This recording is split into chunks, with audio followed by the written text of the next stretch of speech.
वैसे तो कास्ट की पॉलिटिक्स जो है वो हर स्टेट में है, लेकिन बिहार इसके लिए खासे तौर पे जाना जाता है। बिहार में जो कास्ट सेंसस हुआ 2023 में, उसके बाद से बिहार की सियासत में कास्ट पॉलिटिक्स और तेज हुई है।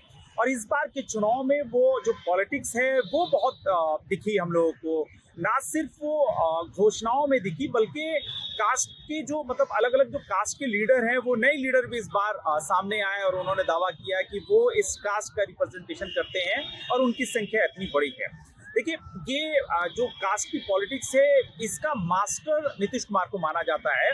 और नीतीश कुमार के बारे में ये कहा जाता है कि जो नीतीश कुमार के पास जो वोट है, बेसिकली नीतीश कुमार के पास उनकी जाति का जो वोट है वो 2 समथिंग है, कुछ है, लेकिन उनको जो वोट आता है वो अति पिछड़ा समाज का आता है, जो कास्ट सेंसस में सबसे बड़ी संख्या में इस बार सामने आए 36 पॉइंट समथिंग।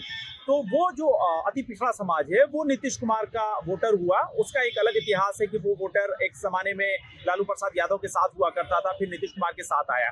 तो उस वोटर के बारे में इस चुनाव में 2025 के बिहार विधानसभा चुनाव में चर्चा हो रही थी कि वो वोटर कहाँ जाएगा, क्या वो वोटर नीतीश कुमार के साथ इस साल इस चुनाव में भी वो कंटिन्यू रह पाएगा, क्योंकि नीतीश कुमार की सेहत को लेकर के जैसी चर्चाएं हो रही थी। और भारतीय जनता पार्टी का जो पार्टी में मतलब गठबंधन में जो दखल बढ़ा था, और उसी के पैरेलल तेजस्वी यादव और राहुल गांधी जिस तरह से अपनी सभाओं में अति पिछड़े पे जोर दे रहे थे, और उन्होंने घोषणा पत्र बदावते अति पिछड़ा को लेकर के घोषणा पत्र लाया, तो वो सेंधमारी करने की कोशिश की गई। और वो जरूरी भी उनके लिए हो जाता है, क्योंकि उनके पास अभी भी जो वोट है, कोर वोट बैंक है, वो मुस्लिम यादव का ही है।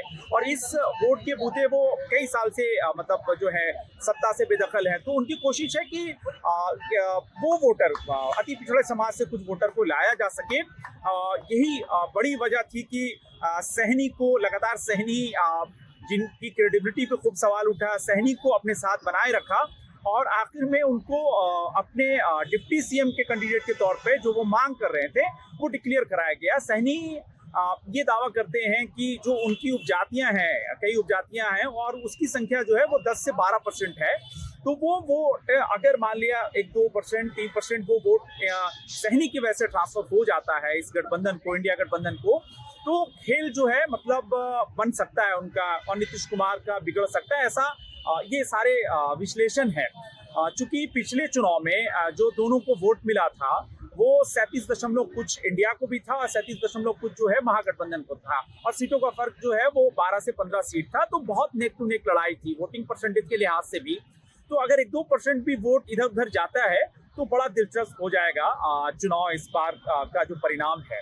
तो इस चलते भी ये जो जात है खास करके अति पिछड़ा, इसको लेकर करके बहुत पॉलिटिक्स हुई है, घोषणाएं हुई हैं, इस पे जोर दिया गया है। अब देखना ये है कि वो किस तरफ मतलब ज्यादा वो वोटर जो है गया है, क्या वो नीतीश कुमार के साथ रहा है इस बार भी, या फिर उसमें कहीं ना कहीं मतलब बिखराव हुआ है।